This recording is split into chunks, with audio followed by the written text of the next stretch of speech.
konkursą, kas laimės 10-uką, skirtą gimnazijos vardo dienai paminėti. Komandas vertins gamtos mokslų konkurso metu jūsų laukia prisistatymas, 3 grandinėlės, pasiruošti klausimai, kapitono užduotis ir klausimas draugų. Ateinančio su tikslu skleisti šviesias idėjas ir mintis.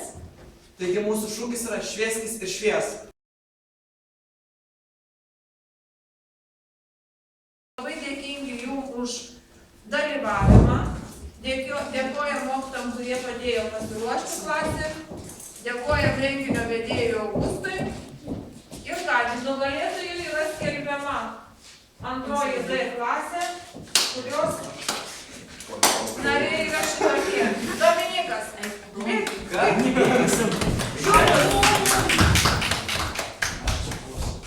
Labai daug sako. Marius.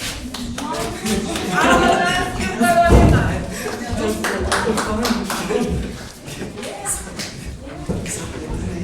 Palaukit.